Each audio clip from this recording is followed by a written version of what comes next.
Start? Yes po. Okay, nandiyan na kaya? Sige. So, respiratory system, it is consist of two portions, which is the conducting and the respiratory portion. Yan ang focus natin ngayon. We will discuss first the conducting portion. Bali, ang flow ng ating discussion is mag-uumpisa tayo kung paano natin ini-inhale yung air. So, it will start with your nose.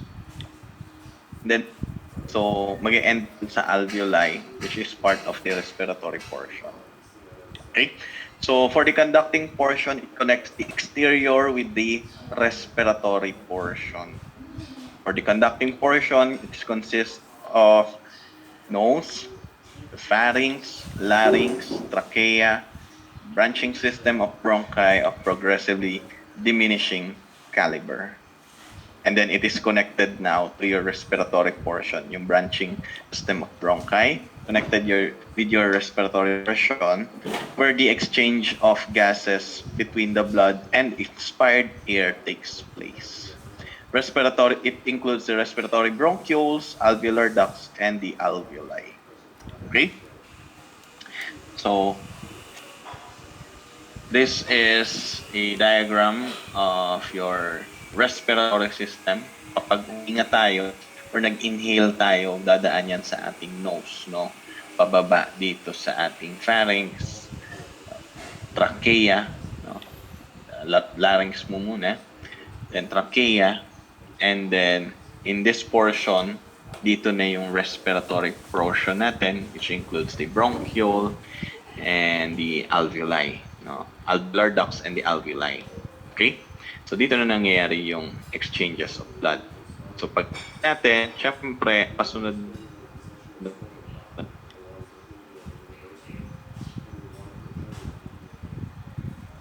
Two main functions is number one, to provide a conduit through which air moves to and from the lungs, and to condition the inspired air. So in conditioning, ang ginagawa ng ating conducting portion is pinifilter na natin initially, no?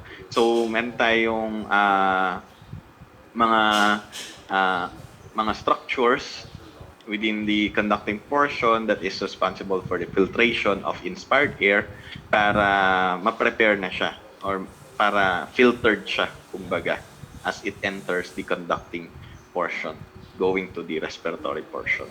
Okay? So, two main functions, provide a conduit and condition the inspired air. Let's start with the first part of the conducting portion, the nose. Your nose consists of a framework of bone and cartilage covered by a connective tissue and the skin. It is divided into two portions, the vestibule and the nasal fossa. So, your nose, yan ang itsura niya, no? The nasal anatomy. So, let's talk about the vestibule portion. This is the most anterior and the most dilated part of your nose. The nares is the opening. So, yung butas niyo sa ilong, those are your nares. The epithelial lining is a stratified squamous. Pag sinabing stratified, more than one layer ito. Okay, ano ang itsura? Flattened cells or the squamous cells ang lining natin dito. A few stiff hair called vibrissae project into the airway. So, ang function netong hair natin dito sa ilong, or the vibrissae, is to filter the air, no, as it pass through your nose. Kaya pagka masyado madumi yung air, no, madalas makakasundot tayo ng kulangot. Okay? Because yung air natin, bago yan mapunta dito sa ating katawan, na-filter mo na yan initially doon sa ating nose to your vibrissae. So, your nose consists also with sebaceous and sweat glands. Merong sweat glands and sebaceous glands dyan. Next portion of our nose, aside from the vestibule, we have the fossae, so nasal fossa. So we have two cavernous chambers in the skull separated by osseous nasal septum into the right and left nasal cavity. So your nasal fossae is extending from each lateral wall are three bony thin shelf-like or scroll-like projection called the conchae. So we have the superior conchae, middle, and inferior conchae. So only the middle and inferior are lined by pseudostratified columnar ciliated epithelium with goblet cells. So these goblet cells is responsible for the production or secretion of mucus, no? Superior conchae is covered by a specialized olfactory epithelium. So yan yung epithelial cell lining nila, ha? Pag middle and inferior consists of pseudostratified columnar ciliated epithelium with goblet cell, and the superior, which is consists of specialized olfactory epithelium. The paranasal sinuses is extending from nasal cavity, forming cavities in the neighboring bones. Frontal, ethmoidal, sphenoidal, and maxillary sinuses. So the paranasal sinuses is lined by a pseudostratified columnar ciliated epithelium. The sinuses serves as the voice resonator and make the bones of the face lighter. Next, we have the larynx. So your larynx is designed to produce sound and to close the trachea during swallowing. So the wall is made up of a thyroid and cricoid hyaline cartilage and a thin leaf of fibroelastic cartilage called the epiglottis that projects obliquely upward and backward over the lumen. So after the larynx, the trachea. Okay, so meron pa pala. So for larynx, it is consists of two folds of the mucosa, the upper pair, which is the vestibular folds or the false vocal cords, and the lower pair, which are the vocal cords, vocal folds or the true vocal cords. So your larynx consists of extrinsic and intrinsic muscles. The lining epithelium of your larynx for the anterior surface of the epiglottis and the vocal folds, which is the true vocal cord, are covered by stratified squamous epithelium. And the rest of the lining of the larynx is ciliated pseudostratified epithelium. After the larynx, we have trachea. Trachea is a flexible tube about 11 centimeter long and 2 centimeter in diameter. The ventral and lateral walls consist of encircled of a series of 16 to 20 C-shaped hyaline cartilage. The posterior wall of the trachea consists of a band of transversely oriented smooth muscle, and your trachea is lined by a ciliated pseudostratified columnar epithelium with numerous goblet cells. Okay? So, approximately daw, at least 6 to 20 C-shape dito sa ating trachea. No? So, consists of a ciliated with goblet cells ang lining ng ating trachea. So, after the trachea, we have the bronchi, the branching system of the bronchi. So, your trachea, the primary or main stem, then followed by the secondary bronchi or the lobar, segmental bronchi, and subsegmental bronchi. So your bronchi, the structure is very similar to that of the trachea up to the point where they enter the lungs. So as it enters the lungs, the cartilage rings are replaced by cartilage plates of irregular outline. The intrapulmonary bronchi are therefore cylindrical and not flattened posteriorly. As a cartilage in the wall diminishes, smooth muscle becomes more prominent. The bronchial epithelium We have the ciliated columnar epithelium, and the height of the epithelium gradually decreases along the tract, becoming sparsely ciliated cuboidal epithelium in the bronchioles and low cuboidal in the terminal bronchioles. So tatandaan ninyo kapag from trachea, we have the bronchi, and papunta sa respiratory bronchioles, which is part na ng respiratory portion natin kasi conducting portion pa rin itong bronchi. No? The bronchioles, lumiliit. Nagkakaroon ng pag-decrease ng height ng epithelial tissue present. Okay?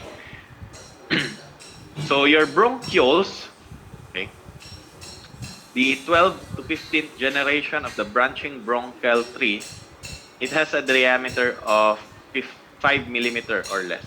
No cartilage plates, unlike the bronchi, in their wall. No glands in the lamina propria. Smooth muscle does not form a continuous circumferential layer but are seen as a discrete bundles of varying orientation. So your bronchioles, the goblet cells are no longer present in bronchioles at the level of the bronchioles. Ciliated pseudostratified columnar cells, ang kanilang linings. And in the terminal bronchiole, the epithelium also contains non-ciliated cells called clara cells. Now these clara cells are columnar with rounded apex. These cells with apical secretory granules. So the primary function of your clara cells is to secrete proteins that protect the bronchiolar lining against oxidative pollutants and inflammation. And also it also secretes the pulmonary surfactants. So this is the clara cells, round apex. Okay. And next is your respiratory bronchioles. Okay, so your respiratory bronchioles is part of the respiratory portion, then connected with the alveolar ducts and then the alveoli. So your respiratory bronchioles are bifurcation of the terminal bronchioles, which is part of your conducting portion, the last part, gives rise to respiratory bronchioles. The lining epithelium of this one is initially cuboidal, that becoming a low cuboidal and non-ciliated in subsequent branches. Walls are interrupted at interval by a very thin saccular outpocketing called alveoli. So with each branching, the number of alveoli increases. So tatandaan nyo, habang dumadami yung branches ng bronchioles, mas dumadami ang number ng alveoli. So it is directly proportional with the number of branches of respiratory bronchioles. It is proportional to the number of alveoli. As it increases, the alveoli increases. As it decreases, the alveoli number decreases. Okay? So next is the alveolar ducts. So respiratory bronchioles continue as alveolar ducts. And then dito sa alveolar ducts, nandito na yung alveoli. So at the end of the duct, there are a cluster of 4 or more alveoli. And this one, okay. So the terminal bronchioles, okay, magbabranch yan siya. At pag nag-branch na yan siya, this is the respiratory bronchioles. As you can see, habang dumadami yung respiratory bronchioles, mas marami ang number ng alveoli kasi nandoon yung ating alveoli. No? And then yung mas maliit na portion, which is, or mas maliit na branches, which is your alveolar ducts, nandiyan yung alveoli. Okay? So, ganito ang itsura ng ating respiratory portion. Respiratory bronchioles, alveolar duct, and your alveoli. So, dito sa alveoli, dito na nangyayari yung exchanges of gas. Alveoli is a thin-walled saccular compartments, para siyang mga compartments, no? Where exchange of oxygen and carbon dioxide takes place between the blood and the inspired air. Estimates of the number of alveoli in 2 human lungs is about 300 million. Kung ang nephrons nasa 1.5 to 3 million, ito naman in both lungs, no, 300 million na. So the septa between adjacent alveoli contains a dense network of capillaries supported by collagenous and elastic fibers. There are small openings of the alveoli called the pores of Kohn, which provides communication between the alveoli. Balikan natin. Makita niyo. So this one, ito yung mga pores or portion which serves as the connection between the adjacent alveoli, no? So these are your pores of Kohn. Yung mga bilog-bilog na yan. Okay. So epithelium is made up of two types of cell. The two types of cell in the alveoli, we have type 1 alveolar cells or the type 1 pneumocytes or the squamous alveolar cells, which occupies 97% of the total alveolar surface. And then the remaining is your type 2 alveolar cells or the type 2 pneumocytes, which is commonly near the angles between the neighboring alveolar septa. So the primary function of type 2 is to secrete pulmonary surfactants. Alveolar macrophage is also present. So mononuclear phagocytes in the lungs, they are free cells migrating over its luminal surface. So the pleura, okay, consists of serous membrane. Its inner layer is lined by a mesothelium, and your mesothelium, and then it is consists of parietal and visceral membrane, no, that forms your pleural cavity. So that will be all for respiratory system. Again, your respiratory system consists of your conducting portion. You have the nose, the pharynx, the larynx, trachea. Your trachea consists of 16 to 20 C-shaped, no, rings. And then magbabranch yan siya into bronchi, no? So yung bronchi natin, magbabranch out pa yan up to 12 to 15 branches, no? As it go to your lungs, no? And the ending is the terminal bronchioles, this one. Okay?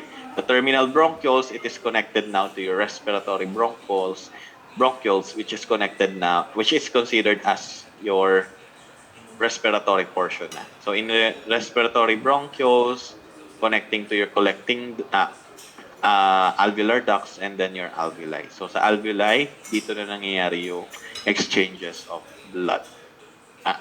Exchanges of gas. No?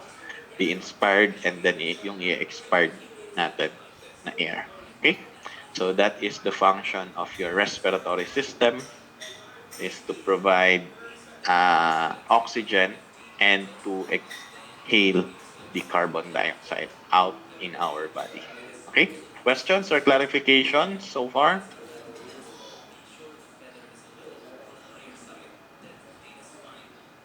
Do you have questions? Bali, ang quiz nyo next week, dalawa. Okay, for urinary system and then the respiratory system. We'll start with the urinary, then followed by respiratory system. We'll start at exactly 10:25 for those quizzes. And then last topic natin next week is reproductive system. Includes the male and female reproductive system. And that's it. Last topic na natin dyan sa histology. Questions or clarifications? Any concerns? Wala naman po, sir. How about the others? Wala naman po. Wala po, sir. Wala po, sir. Sige. So see you next week for our quiz and last topic for histology. If you don't have any questions, Thank you, you may now leave the meeting. Thank you.